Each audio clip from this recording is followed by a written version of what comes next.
Assalamualaikum warahmatullahi wabarakatuh. Saya Elvita Fitriana dengan NIM 19005116 dari jurusan Pendidikan Luar Sekolah, mata kuliah Pendidikan Keluarga. Saya akan menjelaskan teori dan konsep strategi keluarga dalam mendidik lansia di era teknologi informasi.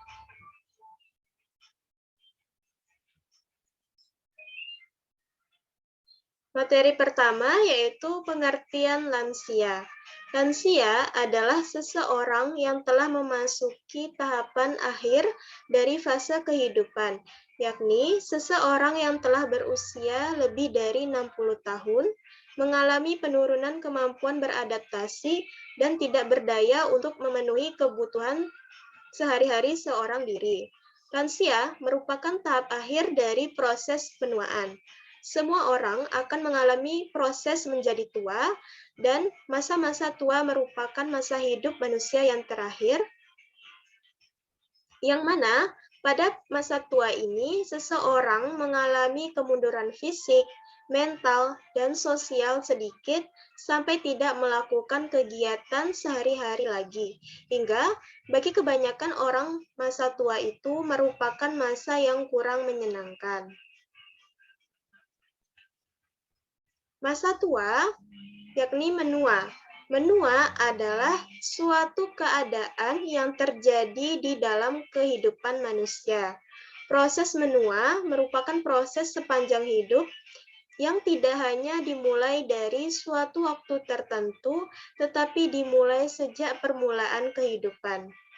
Menjadi tua merupakan proses alamiah yang berarti seseorang telah melalui 3 tahap kehidupan, yaitu dari menjadi anak, dewasa, hingga menjadi tua.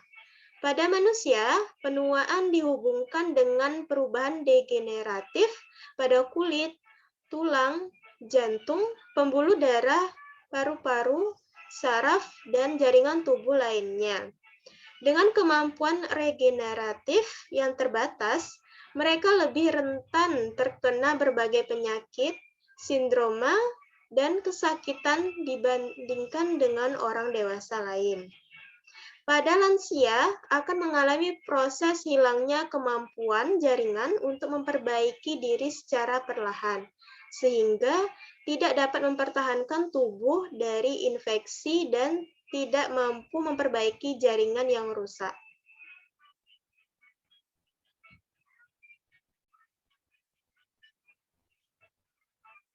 Selanjutnya yaitu strategi keluarga dalam mendidik lansia di era teknologi informasi. Yang pertama yaitu menciptakan iklim dan suasana. Menciptakan iklim dan suasana ini yang mendukung proses belajar mandiri seorang lansia. Yang kedua yaitu menciptakan mekanisme dan prosedur, yaitu untuk perencanaan bersama dan partisipasi dari lansia. Yang ketiga, diagnosis kebutuhan-kebutuhan belajar yang spesifik. Yang keempat, merumuskan tujuan-tujuan program yang memenuhi kebutuhan-kebutuhan belajar. Yang kelima, merencanakan pola pengalaman belajar. Selanjutnya, melakukan dan menggunakan pengalaman belajar dengan metode dan teknik yang memadai.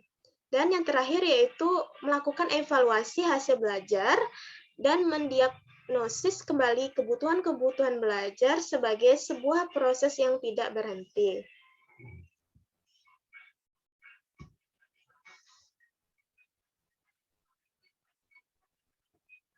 Selanjutnya yaitu contoh permasalahan dan solusinya. Banyak terjadi di kalangan keluarga yang memiliki aktivitas sendiri, sehingga terkadang kurang memberikan perhatian yang cukup untuk lansia. Komunikasi di antara lansia dan keluarga pun kurang intensif. Selain itu, lansia juga kebanyakan bekerja sehingga frekuensi dan intensitas berkomunikasi dengan keluarga juga berkurang. Hal ini tentunya jika tidak dikelola dengan baik, akan mengurangi kualitas hubungan keluarga dan lansia. Selanjutnya yaitu tahapan perkembangan lansia ketika masih muda dan sulit untuk keluar rumah. Komunikasi seperti saat ini, tidak semua lansia bisa mengikuti perkembangan tersebut, dikarenakan kurang berfungsinya organ-organ tubuh seperti pendengaran dan penglihatan yang sudah tidak jelas lagi. Selanjutnya yaitu solusinya. Alternatif solusi untuk menstimulasi kesadaran, saling memahami antar keluarga dan lansia akan diberikan melalui penyuluhan terhadap lansia dan keluarga yang mendampingi.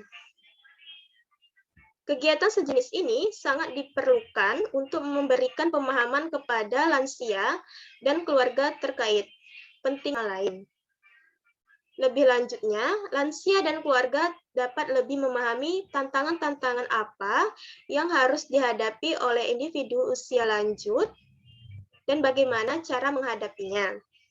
Sebagai keluarga, kita harus dapat dengan menggunakan teknologi yang berkembang saat ini sehingga lansia dapat